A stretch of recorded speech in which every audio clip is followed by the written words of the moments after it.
So I've made a little bit of a jig out of wood. Not the best when you're welding metal, because when metal gets hot it can distort, and when you're finished welding it could stay that way. But it's just really what I had around. So I'm still planning to use some of the old bits of the rear hoop, such as the place where you mount the rear wheel.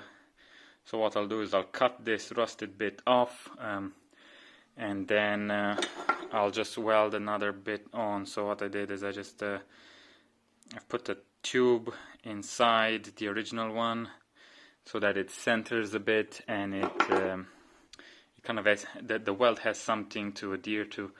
And I'll do the same on the other side, and then I'll make a separate brace. I just need to order some more metal. With the lockdown being in force in the UK, most of the places where I usually buy my stuff from are closed, so I'm having to resort to eBay now, and shipping takes a bit, but I should get back to working on this pretty quickly.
So what I've done is I've cut the very rusted bit out of the swing arm, and I bought this same diameter pipe. I think this is a 25 mm outer diameter.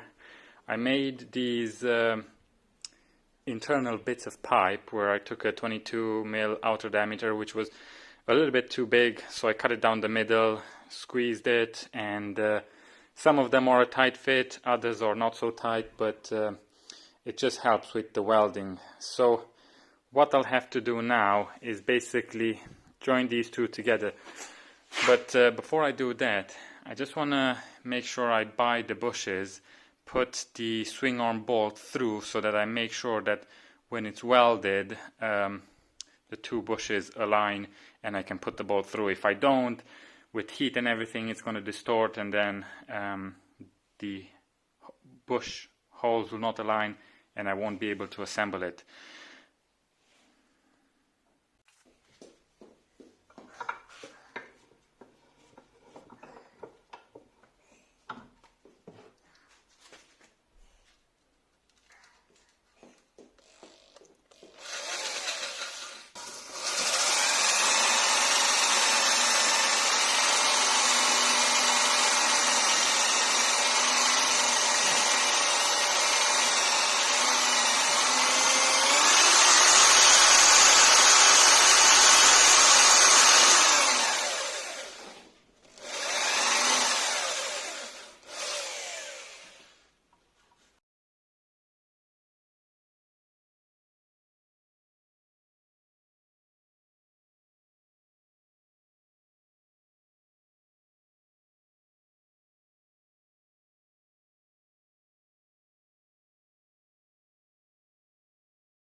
So I've got the rear swing arm now complete. I just need to make the mounting points for the suspension. I did make the rear swing arm longer. I think it's maybe a bit too long, but I can still adjust how far back the wheel goes. I did make the joint there and that metal kind of half circle, hoping it give it a bit more strength. I think